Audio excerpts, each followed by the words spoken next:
¿Qué tal? ¿Cómo están? Bienvenidos a este espacio de entrevistas para charlar con distintos profesionales del medio de comunicación.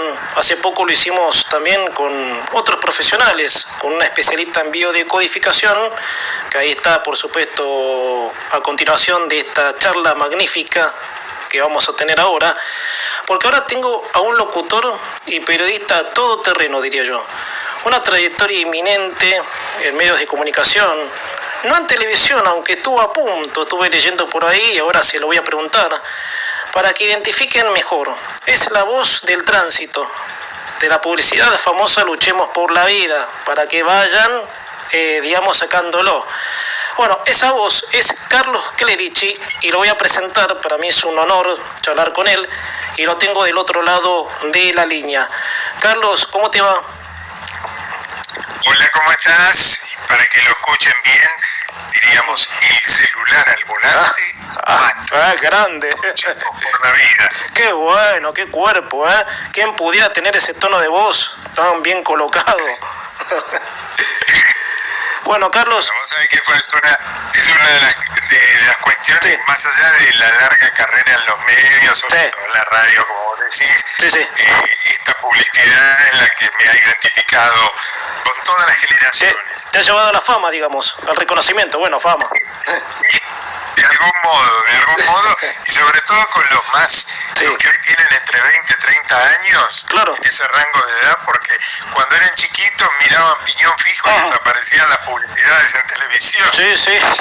Sí, totalmente. Pero sí, muchos, yo era chico y escuchaba la publicidad y, digamos, después cuando te encontré en radio empecé a identificar la voz, allá por 2002, lejos en el tiempo.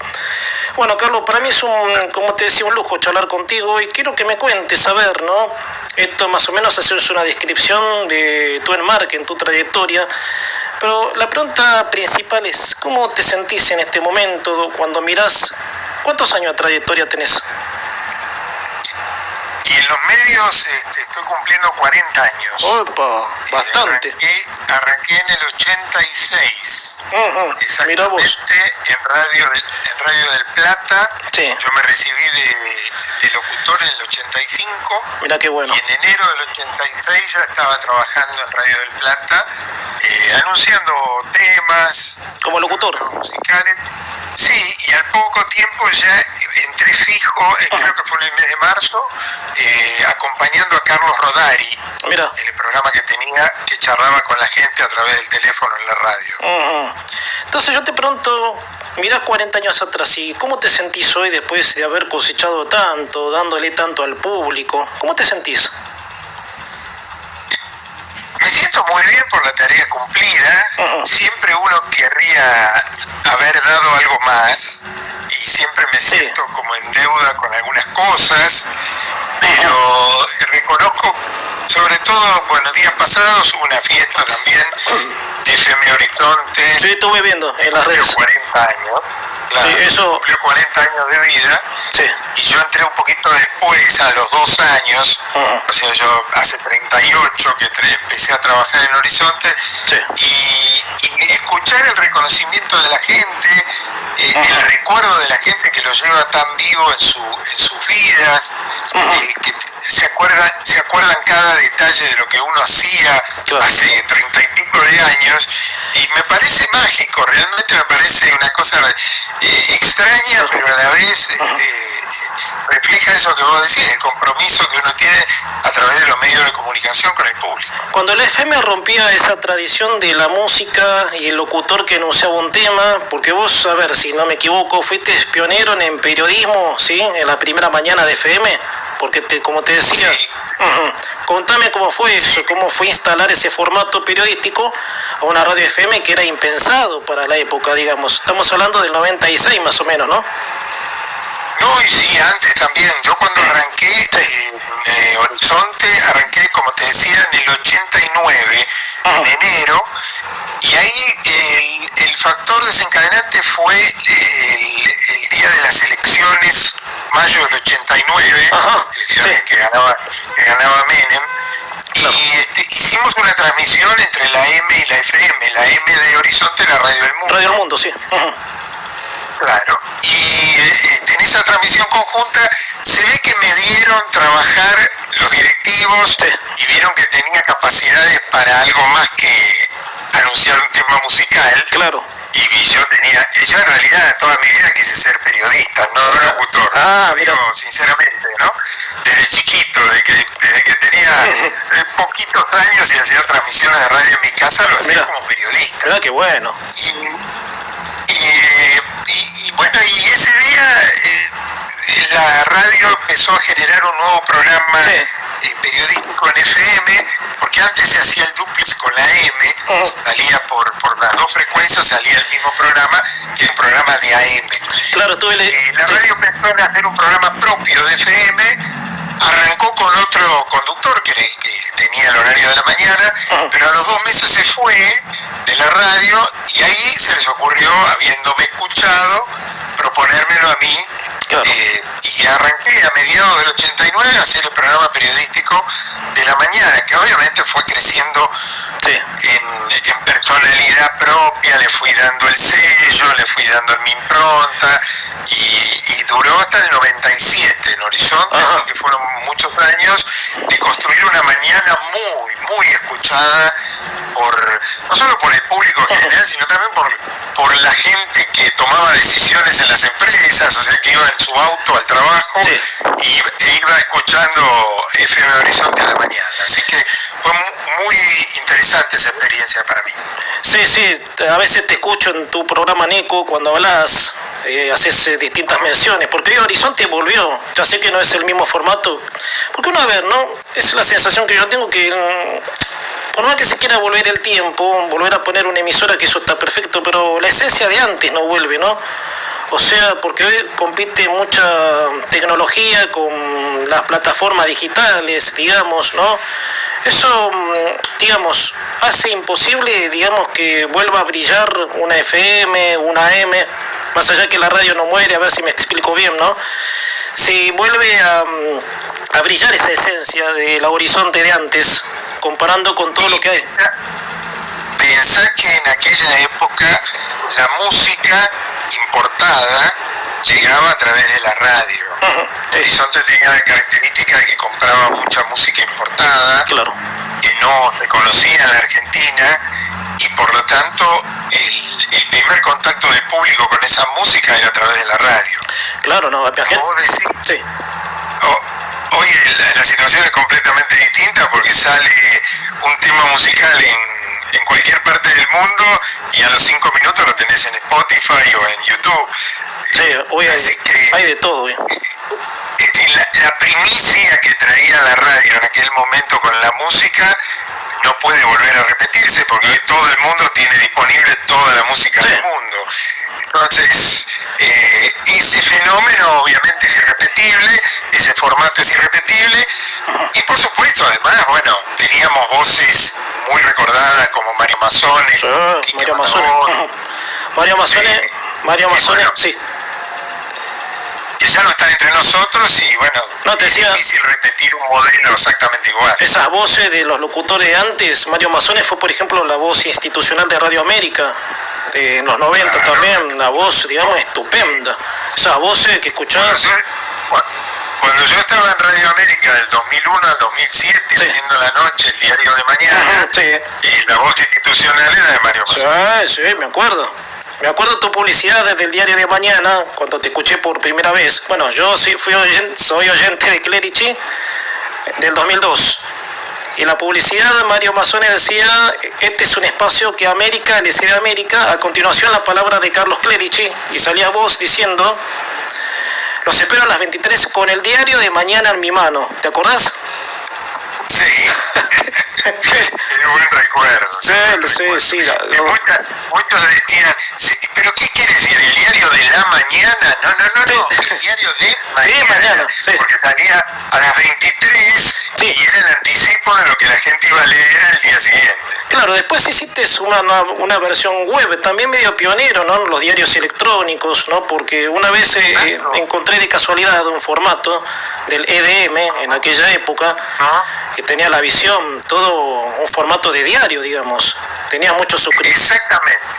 En un momento en que empezaba a difundirse fenómeno de Internet, digamos, masivamente, tuvimos Alejandra Zuccoli, mi mujer, mi productora, tuvo la visión de registrar. Fue por una cuestión, no digo de golatría, pero sino de marcar presencia. Claro, sí. Porque cuando hacíamos el Diario de Mañana en Radio del Plata, que ahí nació, sí.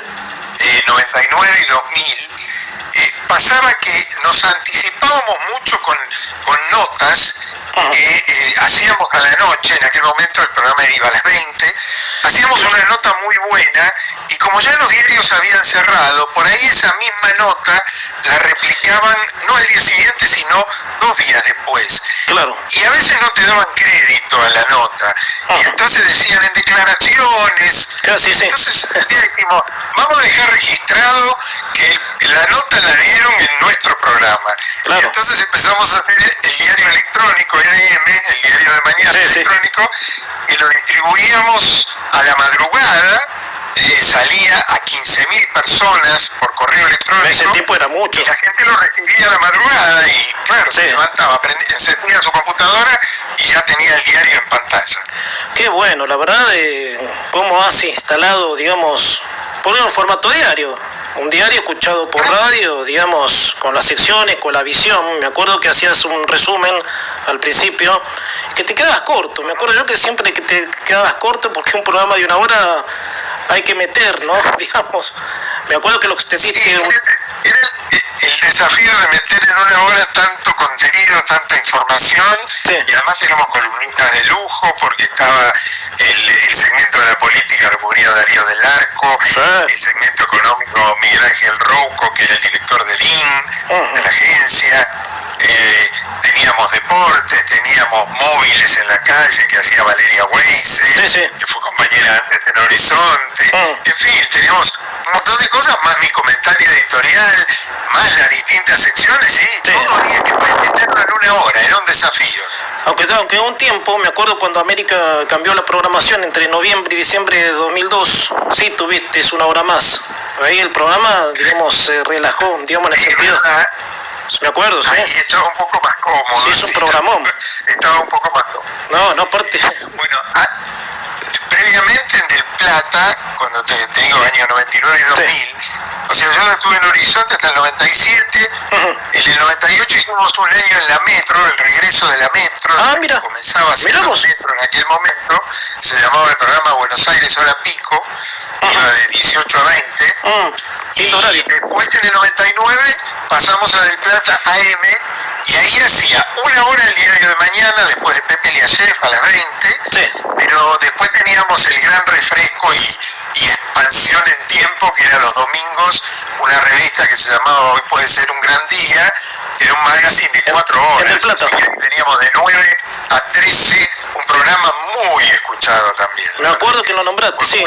Ese no te conocí, ese programa sí que no te conocí, pero me acuerdo que lo nombraste, sí. Me imagino que debe haber sido... Teníamos mesas redondas, teníamos historia, teníamos tecnología, teníamos de todo, bueno, espectáculos, bueno, era muy completo, un programa realmente muy lindo que me tocó hacer esos 2 años en el formato del domingo, así que... ¿Un domingo? Descubrir el domingo, que para mí era rarísimo, porque yo toda la vida hice tira de lunes a viernes, y el domingo no lo conocía y lo descubrí ahí, la cantidad de gente que escuchaba, llegó a ser el programa número 20 de todos los más escuchados de la radio, general AM y FM. Qué bueno. Que había salido un estadio. Qué bueno, la verdad, sí. Fin de semana es como que la radio se transforma en compañía más que nada, y por ahí la vorágine de lunes a viernes, lo que requiere una tira diaria más allá del formato del programa, te digo, el fin de semana es como que hay que captar un público relajado, digamos, que está en su casa, está yendo a pasear, un sábado, un domingo, ¿qué se hace, no? Se va a pasear, se disfruta el fin de semana, y armar un buen contenido para acompañar ese momento está bueno también. Sí, bueno, de hecho, nuestro programa, La Otra Agenda, tuvo su edición de domingo, de 11 a 13, durante 2 o 3 años, y después lo pasamos a la semana por una cuestión familiar también, y de rutina, pero tuve que volver al domingo desde el año pasado, cuando cuando retomé un viejo programa que yo compartía con Nato Poblet, era Leer es un placer en su momento, y ahora se llama El placer de leerte, por Radio Ciudad. A los libros, que lo hago en Radio de la Ciudad los domingos a las 3 de la tarde. Así que tuve que retornar al domingo. Sí, con qué formato, digamos, que te metes en un mundo del cuento, ¿no? Como que despegás totalmente, digamos, te puedes recostar en una reposera y escuchar el programa, está buenísimo, ¿no? Domingo a las 3 de la tarde, más allá de lo que haga cada persona el fin de semana. De 3 a 4 de la tarde, con todos con los autores presentes, charlando sobre el libro y leyendo tramos de los libros. Y además, le recomiendo a la gente que no lo escuchó, o que si lo escuchó se quedó nada más que con el formato radio, estamos en Spotify con el placer de leerte radio. Allí están los 79 capítulos que tenemos hasta ahora subidos desde febrero del año pasado. Qué bueno. Carlos, te pregunto, como un desafío, ¿volverías a hacer el diario de mañana? Sí, ¿por qué no? Claro que sí. Sería bueno. Podría. Sí.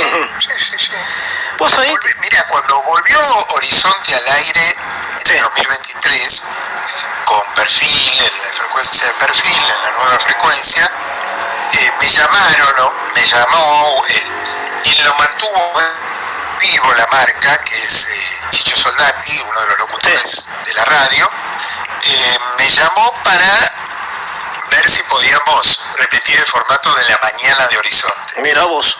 Claro, la propuesta económica a esta altura de mi vida, ya estoy grande, necesitaba un estímulo mayor. Claro.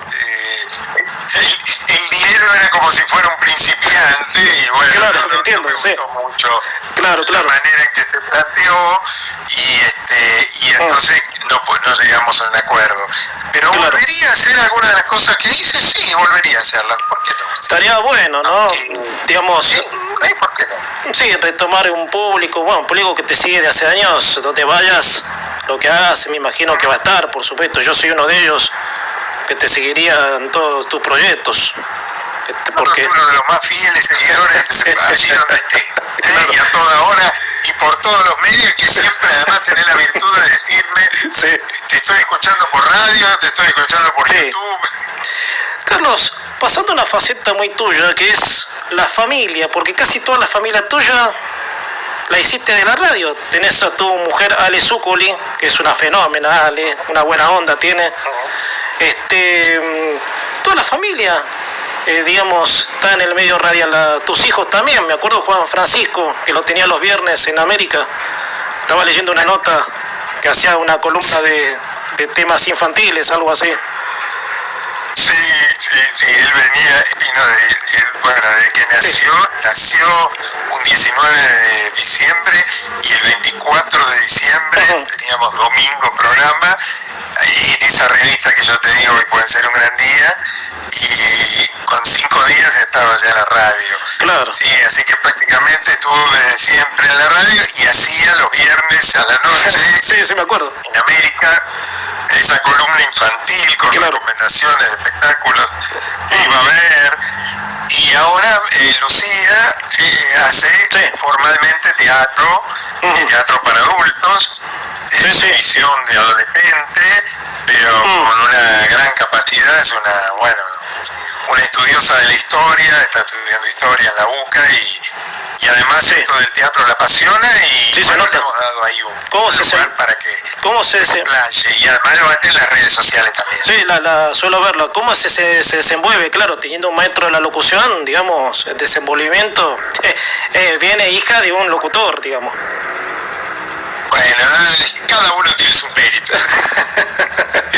Hay méritos propios. Sí, seguro. Pero tener a alguien, porque por lo general yo por ejemplo que me inicié, yo no tengo a nadie del medio, o sea que hay que remarla, pero cuando tenés padres, locutores, periodistas, es un poco más fácil, no sé, es un padecer mío, no sé, ¿es así? Vos sabés que yo no tengo, familiarmente no tengo antecedentes, sí docentes.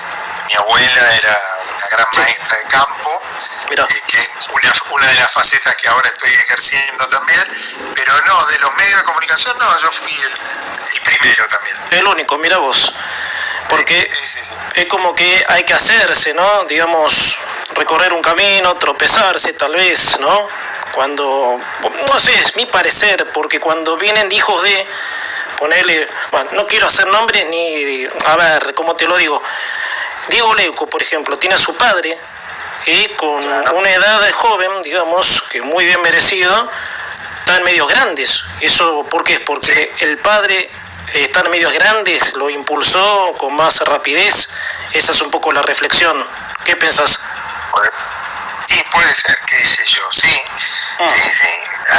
Hay que tener talento también, ¿no? Yo pienso que Sandra Miano en un momento bueno, muy talentosa y a pesar de que hay otro rubro que la mamá, pero fue muy talentosa en lo suyo. Y hay muchos hijos que se han destacado aún bueno, Carlos Franchella, Darín, que en la canción, ¿no? Que probablemente les haya allanado un poco más el camino porque estaban los papás, pero creo que después hay que defenderlo con el talento propio, ¿no? Por supuesto. Uno puede tener un impulso, un empuje, digamos, pero claro, tienes que hacer tu lugar, captar tu audiencia, ¿verdad? Eso, no es magia tampoco. Sí. Carlos, ¿cómo es en general el medio de comunicación? Desde, digamos, la falta de trabajo para locutores y la competencia que hace un rato decíamos con los medios digitales, Spotify, YouTube, el streaming, ¿cómo lo ves? Bueno, yo veo el formato de un podcast en Spotify como si fuera radio. Es decir, el formato radio sigue estando presente vía radio tradicional o vía un podcast en Spotify, que también termina siendo el fenómeno de comunicación radio, así como un canal de streaming también se asemeja a un canal de cable y por qué no un formato de radio con imagen, ¿no? Pero está muy difícil, obviamente. El medio tradicional, yo nací en una época en que los medios estaban en plenitud, que no había competencia, que se financiaban de muy buena manera. Incluso a mí en Horizonte me enseñaron y me obligaron a autofinanciarme. Y siempre se lo agradezco a un gerente de la empresa Loma Negra, que era la dueña de la radio en aquel momento, que me obligó a comercializar mi programa, aunque yo no lo había hecho nunca. Pero teniendo en cuenta que lo escuchaban tantos empresarios, tantos decisores, me dijo, no, tenés que venderlo y yo te voy a ayudar. Y bueno, y desde ahí en adelante, del año 96 hasta hoy, 30 años, que vengo comercializando el espacio, y hoy es la otra agenda, ¿no? No el programa del libro, que es otro acuerdo con la radio, pero el programa de la otra agenda, o lo que fue el Diario de Mañana en su momento, viene comercializado por mi propia gestión, con ayuda, por supuesto, hay gente que me ayuda a hacerlo. Productores comerciales. Pero gracias a eso tuvimos muy buenos años, pero ahora el tema está complejo, está difícil, como vos decís, conseguir un lugar en una radio, y hay mucha oferta de trabajo, hay mucha gente que se ha formado para trabajar en los medios y muy pocos lugares. En algunos casos se ha multiplicado. En su momento, yo siempre digo a los periodistas deportivos, en mi época no había muchos lugares para trabajar. Después, cuando abrieron todas las cadenas de televisión, deporte 24 horas, se amplió el mercado. Pero bueno, en definitiva, hay una cierta saturación y además, lamentablemente, los recursos económicos se han volcado a otros lugares, a los influencers, a los youtubers, y no al periodismo. Y entonces, claro, hoy faltan recursos como para poder vivir de esto. Lo que importa es, a ver si coincide conmigo en este detalle de los influencers, que yo los respeto, pero son a lo mejor que no tienen formación para encarar una cámara, y eso, qué sé yo, por la calidad lo digo, ¿no? Puede ser, pero también está, ¿sabés qué pasa? Que el fenómeno de la calidad en la escucha y en la visualización ha caído mucho en los últimos años. Es decir, antes cuando yo era joven se escuchaba música con unos baffles gigantes y con una calidad estereofónica, y escuchábamos música prestando atención a cada detalle, a cada instrumento, y hoy por ahí se escuchás en un parlantito que te tira una música nada estereofónica, claro.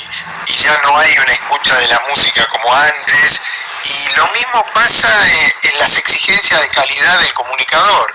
Antes se requería un conocimiento, una formación, una calidad de expresión, un vocabulario, que hoy la verdad que se ha perdido bastante. Entonces, sí, vos sabés que el nivel de exigencia es menor, y bueno. Vos sabés que el otro día, haciéndole una nota a María Esther Sánchez, la locutora de Badía, me decía eso, ¿sí? De el pobre vocabulario que hay en los medios, de los más chicos que empiezan y no tienen un vocabulario pobre. Eso a ella le impactó porque pierde el medio, calidad, ¿cómo es que me dijo la palabra? Se desvirtúa, no, se deprecia el medio. Eso es lo que me dijo, y realmente yo un poco estoy de acuerdo. Tampoco, bueno, si vende más, digamos, el influencer que no está tan preparado, qué sé yo, habrá que optar por eso, digamos, el que se arranque, digamos, bueno, decirle, no tengan una formación tan amplia en los medios, prendan una cámara, hagan lo que les salgan con su talento, ¿no?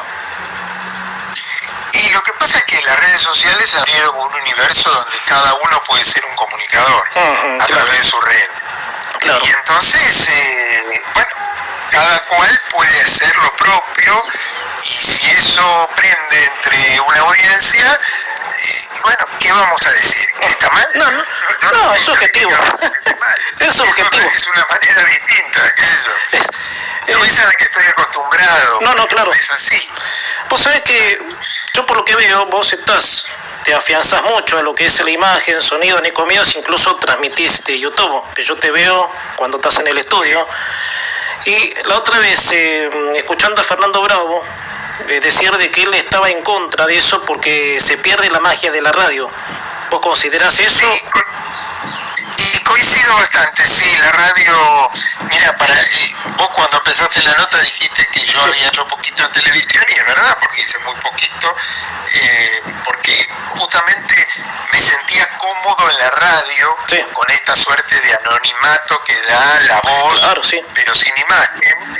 Y claro, desde que están instaladas las cámaras en la radio, es como que se instaló, como si se hubiera instalado un ojo que te mira, y sí, no solamente hay que ir mejor vestido que antes por ahí, claro, que uno puede ir de cualquier manera, sino también cuidar la gestualidad, porque en el lenguaje radial había una complicidad entre el conductor, locutor o periodista, lo que fuera, con el operador y con los productores, que hoy hay que cuidar cualquier detalle porque te está mirando. Quizás un entrevistado te está mirando por la cámara, y entonces ya no se puede hacer ningún gesto que llame alguna sospecha. Entonces es como que se nos ha metido una cámara dentro de nuestro trabajo de la radio. Esa magia de la radio se perdió. Yo creo que, a ver, no es estar en contra de los avances, no, nunca, porque siempre el avance es facilitador, pero lo que yo digo, que los programas de radio no se transformen en programas de televisión, eso sería ya perder esa magia, ese gustito de escuchar al... que mirar a la cámara como si fuera la tele. Claro, yo no quiero maquillarme, vestirme bien, que bueno, tampoco vas a ir a la radio desprolijo, no, pero estar pendiente a la estética, eso no es radio ya, eso es lo que, para mí, por supuesto. Bueno, Carlos, y vos sabés que los domingos, cuando hago el programa de libros en la radio de la ciudad, ahí no hay cámaras. Bien. Sigue siendo radio. Claro. Y la verdad que ahí me encuentro con la comodidad que me sentía antes. Claro, se siente, a comparación de estar por claro. Carlos, háblame un poco, sí, para ir concluyendo, sí, de tu faceta de profesor en la Universidad de River, ¿no? Que ahí das clases. ¿Cómo es esa faceta? Sí, ahora en el terciario. Comencé como en el año 2021, 2022. O sea, fueron mis últimos años ya de veterano, digamos, un poco de esto. Claro. Me hubiera gustado empezar antes. Hoy reconozco que me hubiera gustado dar clases desde hace mucho más tiempo. Alguna vez me lo habían dicho y no tenía tanto trabajo en los medios que no fui por ahí. Claro. Y hoy me arrepiento un poquito de no haber empezado con... Bueno, pero estás. Lo importante es que empezaste, sí. Bueno, arranqué lo que es el Instituto Universitario River Plate, que es una carrera online complementaria del terciario de periodismo deportivo que daba la licenciatura. Bueno, era una carrera online, lo hacía desde mi casa, a través de la compu, con los alumnos que eran de todo el país, egresados de distintas escuelas de periodismo del país. Ahí arranqué y después ya entré a formar parte de las clases presenciales, yendo a River, al colegio, del terciario de periodismo deportivo. Y ahí estoy desde el 2024, empecé dando radio en primer año y ahora estoy dando primero y segundo año. De los 3 años que dura la carrera, estoy dando primero y segundo. ¿Estás más tranquilo que River ganó un partido, aunque sea, hablando ya del equipo? Qué mal venía, Por Dios, un bajón. Yo tengo profesor cualquiera, un hincha de Boca, también hay hinchas de Boca, profesores y alumnos incluso también, pero hay una mayoría que son simpáticos. Yo soy de River desde los 4 años. Bueno, mi viejo me hizo, mi viejo era fanático, mi hermano que era 10 años mayor, bien, así que voy desde muy chiquito a la cancha. Después dejé de ir, cuando falleció mi papá me agarró un poco de y no fui más, y bueno, ahora voy de vez en cuando. Pero estar ahí trabajando en el Monumental me trae muchos recuerdos, Qué bueno, Estoy contento de que haya ganado un partido, ¿verdad?, el otro día. Yo me hice de River por homenaje a mi viejo también. Yo era de Vélez antiguamente, fui de Boca en un momento, fui, digamos, creciendo y fui explorando. Y cuando murió mi viejo me hice de River. Por eso cuando gana siento, bueno, un sentimiento mío, veo los cielos y rojo, ¿viste? Una cosa sentimental media rara, en homenaje a mi viejo. Inexplicable, la verdad que la pasión por el fútbol es un fenómeno, no sé si es muy argentino, yo creo que Argentina está por encima de otros, pero es una pasión diferente a todas. ¿Qué es lo que tiene y por qué nos engancha tanto? Pero es algo que no se puede sacar de dentro de uno, y por más nacional que quiera ser, te volvés loco por la pasión. Yo creo que la mitad del compañerismo, pasar un momento de esparcimiento, ¿no? Más allá de que, bueno, está el otro lado, que es el fanatismo, que eso, digamos, genera la violencia y eso no está bueno, pero por un lado, juntarte con amigos, ver, comentar, porque todos somos técnicos. A mí me pasa cuando es el Mundial, por ejemplo, de hablar de los partidos, uno se siente técnico, un poco comentarista, digamos, ¿no? Armás el equipo que tiene que armar Scaloni. Si te escuchara Scaloni le dirías cómo tiene que armarlo para jugar contra Claro, es un poco esa idea. Carlos, por último, ahora sí, volviendo un poco a la época de Horizonte, hiciste a la tarde también, ¿no? De 17 a 19. El último año. Y cuando arranqué hacía de todo horario, ¿no? En los primeros meses que te dije que bueno, cuando entré en el 89, después ya enganché la mañana y no la dejé, seguí toda la mañana. Paralelamente, cuando hacía el programa de Horizonte, yo trabajaba en Radio del Plata, junto a Pepe Liayev, en el programa de la tarde, lo acompañaba a él y tuve el honor de reemplazarlo cuando él viajaba, que viajaba mucho por el mundo. Él me confiaba el programa a mí para la conducción y eso me hizo aprender un montón también. En la tarde del Plata, y era un maestro, editorializando, por ejemplo, era un maestro. Sí, un genio era. Y bueno, y el último año recién inicia la tarde en Horizonte, en el 97, fue el último año que estuve en Horizonte. Me había liberado de Plata en el 96, un año antes, había dejado de Plata para dedicarme de lleno a Horizonte, y sobre todo porque era no solo el programa, sino la comercialización también. Y ahí la radio me propuso, porque Mazzone empezó en Canal 13 y no podía hacer el horario de la tarde y tenía que hacer la noche, y me dijeron, tenés que hacer la tarde. Y les dije, al principio les dije, no, pero no tengo ganas, porque me quiero concentrar en la mañana, y ahí me bajaron en línea, me dijeron, bueno, o son los dos horarios o no es ninguno. Ah, mira. Y bueno, acepté. Y tuve que aceptar. Después. Claro, te venís de la mañana a la tarde, claro, es mucho, pero bueno. Te digo que era desgastante porque era de 6 a 2 tiras de la mañana. Después me reunía con gente por cuestiones periodísticas, por cuestiones comerciales, y después de estar la tarde de 5 a 7, y después encuentros o invitaciones que teníamos, como periodistas en esos años te invitaban a muchísimos lugares, y era desgastante, la verdad que fue un año desgastante. Y bueno, pero eso hace también que hayas cosechado lo que cosechaste en todos estos años, reconocimiento, trascendencia. Bueno. Sí, la continuidad durante tantos años. Yo diría que lo que hoy de algún modo me permite seguir viviendo de esto, porque, repito, como vos dijiste, la situación en los medios no está fácil, y si puedo seguir viviendo de esto un poco porque tengo muchos años de trayectoria. Por supuesto, eso vale muchísimo. Bueno, Carlos, ha sido un placer esta charla, me encantó, te quiero agradecer. Vamos a recordarle a la gente, Carlos Clerici, conductor de La Otra Agenda, los jueves de 23 y unos minutos después de las 24, ¿no? A veces... Sí, y algunos minutos a veces que nos pasamos también. Claro. Sí.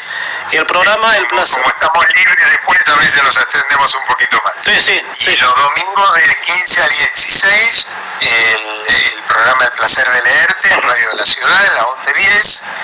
Esos son los dos aires del momento, después el profesorado en River, y después algunas cosas privadas que también uno hace, claro. Capacitaciones a empresarios, trabajo con la gente de la sociedad rural, y les hago varias capacitaciones a lo largo del año para que puedan enfrentar a los medios y ser buenos declarantes cuando les hacen entrevistas.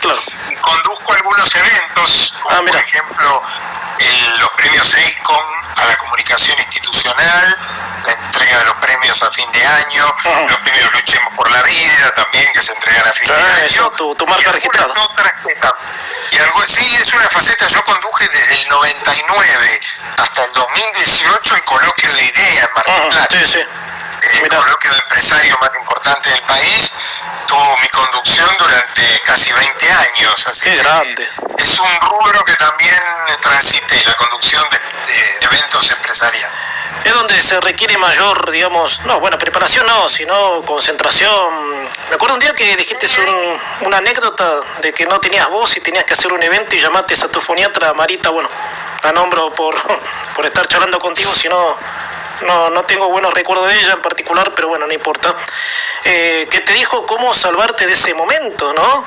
De la voz. Sí, tenía que conducir, en el mes de marzo, conduzco una reunión que se hace con los traders, los que saben hacer inversiones con el dinero de la gente, y se juntan en un hotel importante de Buenos Aires, auspiciado por un banco, y tenía que conducir esa reunión, y prácticamente 2 días antes no tenía nada de voz, me había ido la voz, y gracias a la foniatra de cabecera me hizo un tratamiento extraño que yo para mí jamás lo hubiera hecho, como por ejemplo tomar agua fría. Vos sabés que hago eso yo. Y me pude recuperar, no te digo que llegué al 100%, pero estaba en un 80%. Claro, sí, tenías que tener, una potencia. Sí, por lo menos. Bueno, eso por la trayectoria, la profesionalidad que le pones, y eso por supuesto vale también. Porque si vas con la idea, a mí me pasa que a veces me falta la voz y no sé por qué. Y hago ese consejo que vos diste al aire, tomé ese chorrito de agua y un poco te vuelve la voz. Pero tenés que mantenerla. Hidratarse mucho, hacer ejercicio de relajación. Por ahí no tomar en esos días últimos, si estabas tomando algún tipo de antialérgico o algo así, no tomarlo porque el antialérgico te saca la voz, te corta la secreción mucosa, pero te saca la voz. Claro. Y después tomar chorritos de agua fría en el momento del trabajo. Y me pareció raro, pero lo hice y salió. Bueno, por lo menos zafaste ese día. Bueno, Carlos, te repito, para mí un placer tenerte. Mandarle un cariño grande a tu familia, también gente de radio, ¿no? Toda la familia de la radio, se los ve felices. Bueno, y sos un profesional destacado, tenés trayectoria, carisma, tenés una simpatía ante dirigente a la audiencia, no, nunca una grosería, nunca un tono cortante. Sos esos locutores que da gusto escuchar y yo te agradezco que estés aquí. Bueno, y no será la última vez que charlemos. Por supuesto que no, cuando vos quieras, a tus órdenes. Abrazo grande, Carlos. Abrazo, Carlos Tocayo, muchas gracias. Chau, chau. Era Carlos Clerici, conductor de La Otra Agenda en Radio Ecomedios y El Placer de Leerte en Radio Ciudad. En serio, señoras y señores, usted lo escucha y siente esa cercanía por su manera de ser, más que nada. Su locución amable, su amabilidad, nunca una grosería. Esos son locutores, No locutores que de ahora, con todo respeto, que se la dan de... Bueno, no importa. Sino el locutor sencillo, humilde, que transmite esa pasión por la radio sin tener el ego alto, y ese es Carlos Clerici, con quien charlábamos.